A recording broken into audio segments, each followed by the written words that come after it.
Welcome to our YouTube channel. Kindly subscribe and click on the bell icon to get updates of listening videos. The answers are at the end of the video and the timing is also explained in the description box.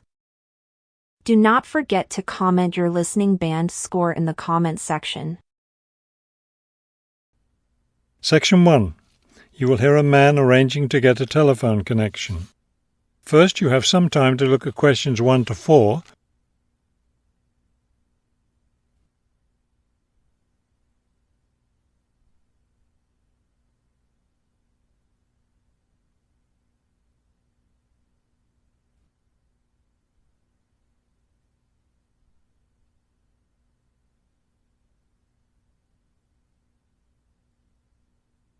You will see that there is an example that has been done for you. On this occasion only, the conversation relating to this will be played first. This is the ClearPoint Telephone Company Customer Service Office. My name is Ms. Jones. How may I help you? Yes, I'm moving and I'd like to arrange to have a phone line installed. The woman answers the phone. This is the ClearPoint Telephone Company Customer Service Office. So the words telephone company have been written at the top of the form. Now we shall begin. You should answer the questions as you listen, because you will not hear the recording a second time. Listen carefully and answer questions 1 to 4. This is the ClearPoint Telephone Company Customer Service Office. My name is Ms. Jones. How may I help you? Yes, I'm moving and I'd like to arrange to have a phone line installed. Of course. Let me get some information from you first. May I have your name, please? It's Kramer, Harold Kramer. And would you spell your last name for me, please? Kramer. M-E-R. Got it. Okay. Could I have the address where you'd like to have the telephone connected? That would be number 58, Fulton Avenue, apartment 12. Is that a business or a residence? A residence. It's my new home address. Then the type of phone service you want is residential, not business? Yes, it's for my home. All right, fine. Now, let me get your employment information. Who is your current employer? I work at the Wrightsville Medical Group. Then your occupation is doctor? No, I work for the doctors. I'm the office manager.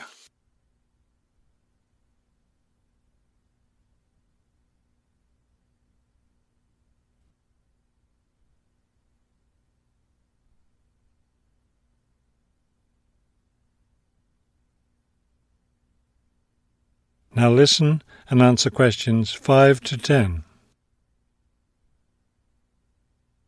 Okay.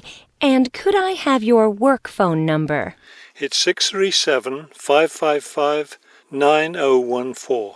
9014. Great. Just one more thing.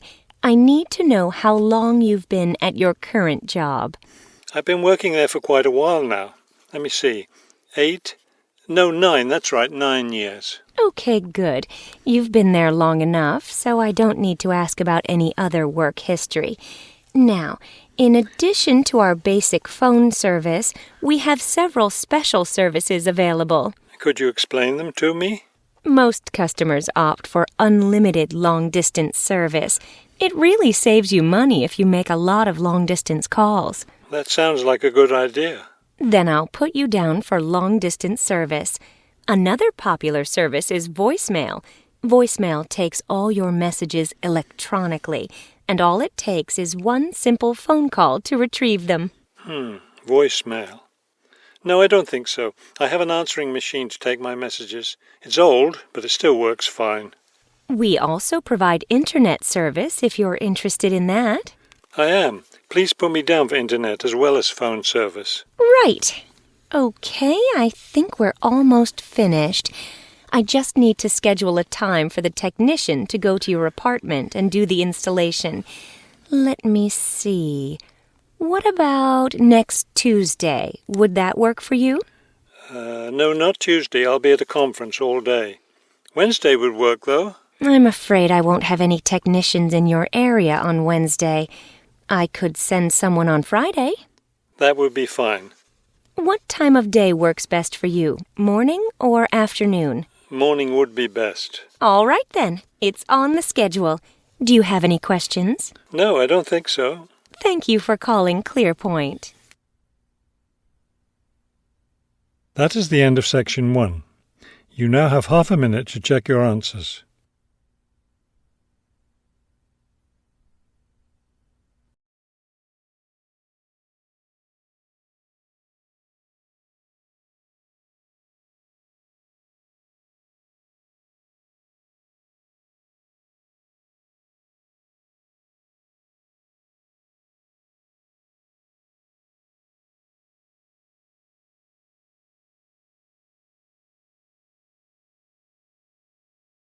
Section 2. You will hear a radio interview about an upcoming fair. First, you have some time to look at questions 11 to 14.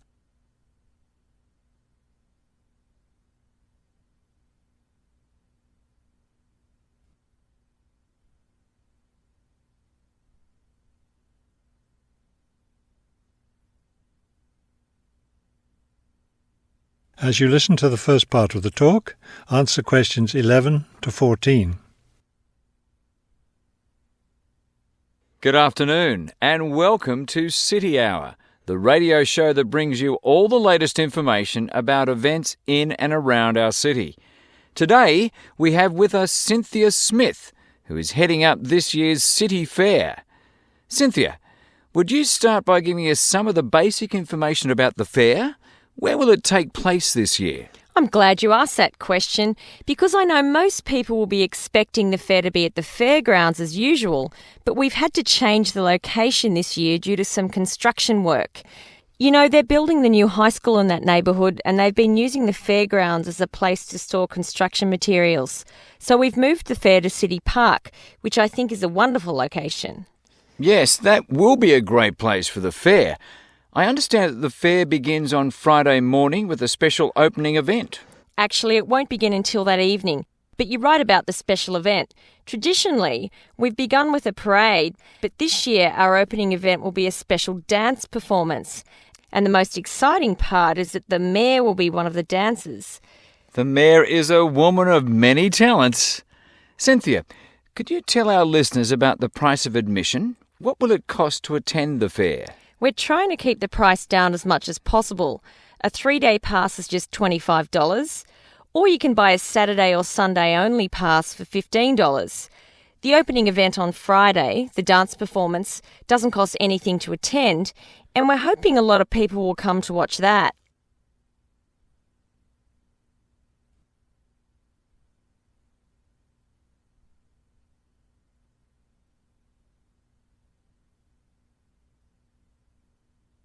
Now listen and answer questions 15 to 20.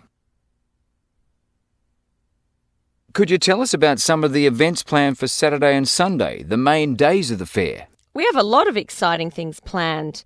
There are a number of events especially for children, including a clown show on Saturday afternoon. On Saturday evening, we've got an event that can be enjoyed by the whole family, a concert by the lake. I'm sure that will be a popular event. Is there anything special planned for Sunday? Yes, a really fun event, and we hope a lot of people will participate. There'll be a singing contest in the afternoon. It's open to everyone at no charge.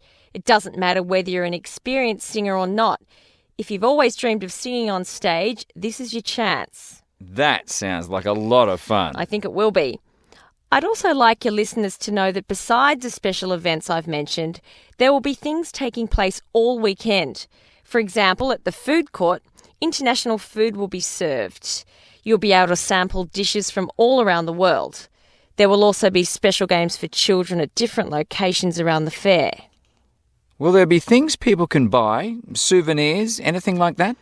We have a large area set aside where there will be crafts for sale. This will be an opportunity to buy many lovely handmade things and to get to know some of our local artists and craftspeople as well. It sounds like there will be a lot of fun for everyone at this year's fair. Thank you for sharing the information with us, Cynthia. Thank you for inviting me. That is the end of section 2. You now have half a minute to check your answers.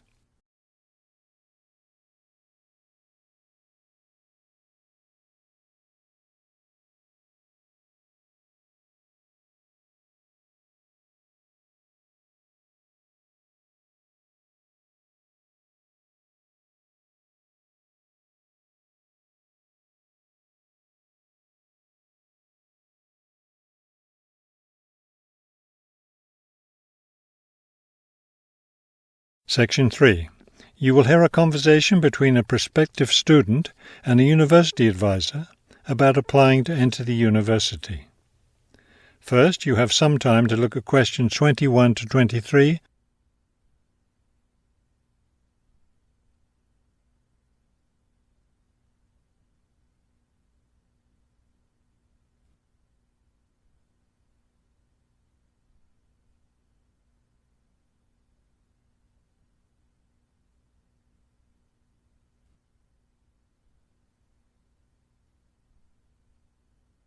As you listen to the first part of the conversation, answer questions 21 to 23.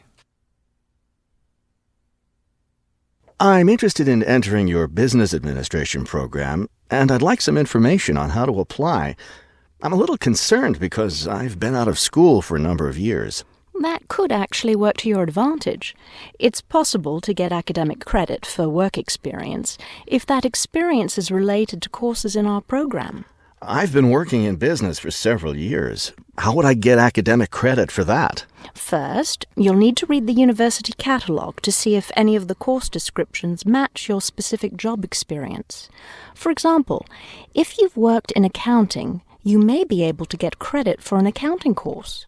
So then what would I do? You would write a summary of your work experience, relating it to specific courses we offer. Submit that to the admissions office with a letter from your work supervisor confirming your experience.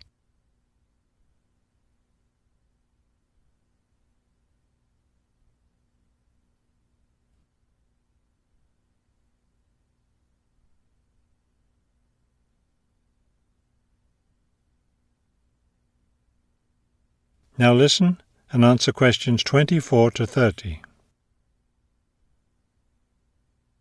Would I submit those things at the same time that I apply for admission? That would be the best idea. Have you seen a copy of our university catalogue? Not the most recent one. I have a copy from last year. You'll need to look at the latest one. Unfortunately, I've run out of copies, but you can get one from the library for now, and I'll send you your own copy as soon as I have more available. Thank you. How does the admissions process work? Well, first you'll need to get an application for admission. Those are available in the admissions office. The application form contains all the instructions you'll need. That sounds simple enough. Of course, you'll need to make sure you meet all the admissions requirements. How can I know what those are? We have copies of the requirements lists for all university programs here in the Counseling Centre. I'll give you one before you leave today. Will I need to get recommendations from my employer or former teachers? Oh, yes, you will. The recommendation forms are available in the admissions office. Now, I don't know if you'll also be applying for a part-time job through the university work-study program. I'm considering that. How can I find out what kinds of jobs are offered? You can access the job listings from the computers in the library. Are you planning to study full-time or part-time? I want to be a full-time student. Good. Then you'll qualify for the work-study program. Part-time students aren't eligible. As a full-time student, would I be eligible for a free bus pass? No, unfortunately, we don't have those available for any of our students. However, you can apply for financial assistance to help pay for your books or for your tuition. I'd like to look into that. Do I apply for that at the admissions office? No, that's through us. You'll need to make an appointment with a counsellor. That is the end of section 3. You now have half a minute to check your answers.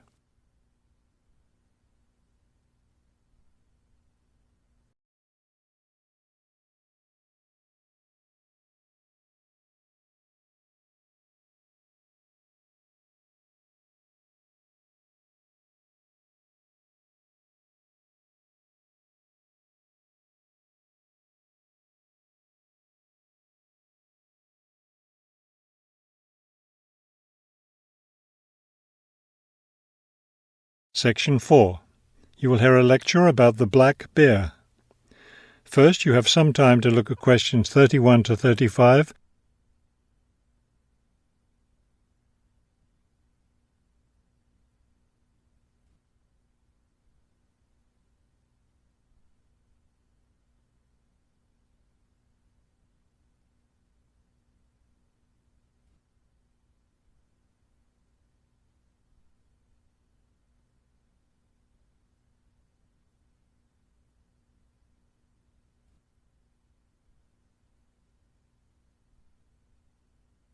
Now listen carefully and answer questions 31 to 35.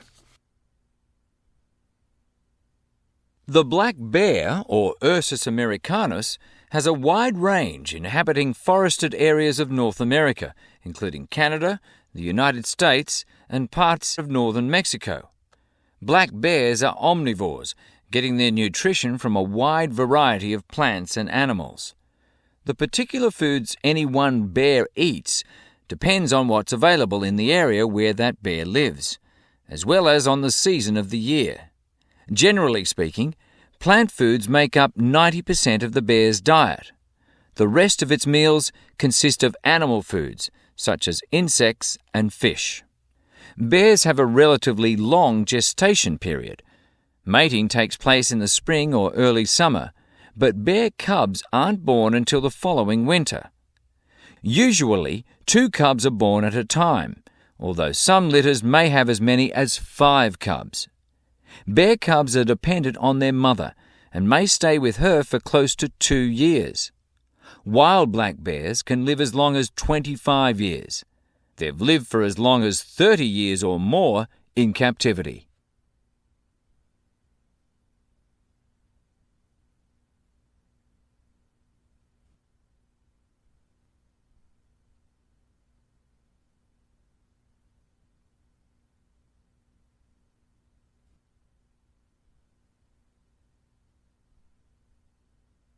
Now listen carefully and answer questions 36 to 40. Much of the black bear's range coincides with the range of its close cousin, the grizzly bear. Although these bears are somewhat similar in appearance and habits, it isn't difficult to tell the difference between them. Colour isn't necessarily a distinguishing characteristic, as both species of bears occur in a range of colours from almost blonde to dark brown or black. Many black bears, however, have a patch of fur on their chests that's lighter in colour than the rest of their fur. Grizzly bears don't have this patch. Size isn't always a distinguishing feature either, although grizzly bears are usually heavier with an average weight of 225 kilos. Black bears average 140 kilos in weight. Grizzly bears spend time digging in the ground for roots and tubers that make up part of their diet. The large muscles they need for this give them a distinct shoulder hump. This hump is absent in black bears, which don't do the same kind of digging. The shape of the face and ears is also different in each species of bear. Grizzly bears have a depression between the eyes and nose, and short, round ears. Black bears, on the other hand, have a straighter profile and longer, more pointed ears. Grizzly bears are known for their fearsome, long, sharp claws. Black bears have shorter claws, which are better suited for climbing trees. That is the end of Section 4. You now have half a minute to check your answers.